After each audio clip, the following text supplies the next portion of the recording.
ပေးတိုင်းပြန်မရနိုင်နဲ့ဆိုတဲ့စကားလုံးလေးကိုအငယ်ကလေးကကြားဖို့နေပေမဲ့အရွယ်တစ်ခုရောက်လာတဲ့အချိန်မှအဲ့ဒီပေးလိုက်တိုင်းပြန်မရဘူးဆိုတဲ့စကားလုံးကထင်းထင်းကြီးကိုကိုယ့်ရဲ့စိတ်နှလုံးထဲမှာသိမြင်လာတာမင်းပေးလိုက်တဲ့မေတ္တာတွေပြန်လဲရရှိလားမေတ္တာတွေပေးလိုက်တိုင်းပြန်မရတာတုံ့ပြန်မှုမရှိတဲ့မေတ္တာတွေတစ်ဖက်သက်မေတ္တာတွေမင်းပေးနေတဲ့၍မင်းရဲ့ဘဝကရလက်ကောင်းတွေထက်မင်းဘဝမှာထိခိုက်မှုတွေပဲပိုများလာတယ်လို့မင်းထင်ရမယ်ပြီးတော့မင်းကိုမင်းတန်ဖိုးတွေနှိမ့်လာတယ်တန်ဖိုးနည်းလာတယ်လို့ခံစားရလိမ့်မယ်ငါက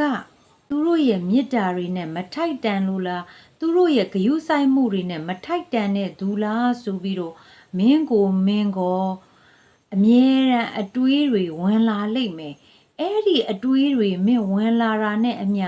မင်းကို self esteem တွေလျော့နေလာလိမ့်မယ်ငါပေးလိုက်တဲ့မေတ္တာတွေကတစ်ချိန်တော့ပြန်လဲရရှိမယ်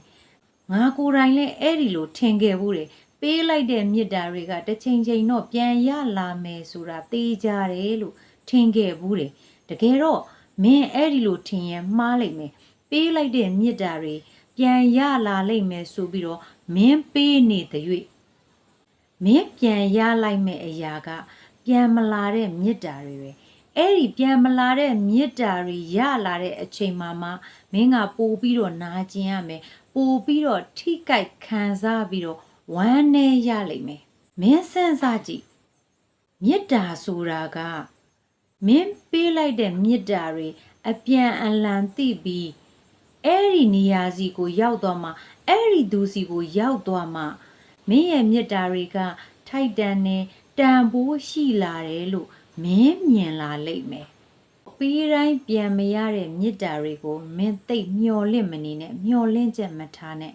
ပေးလိုက်တိုင်းပြန်ရမဲ့သူစီမင်းမေတ္တာတွေကိုနားလည်မှုရှိတဲ့သူစီကပဲမင်းမျော်လင့်ဒီနေ့ဗီဒီယိုလေးကတော့ဒီလောက်ပါပဲနောက်ဗီဒီယိုမှာပြန်လည်ဆုံတွေ့ပါဦးမယ်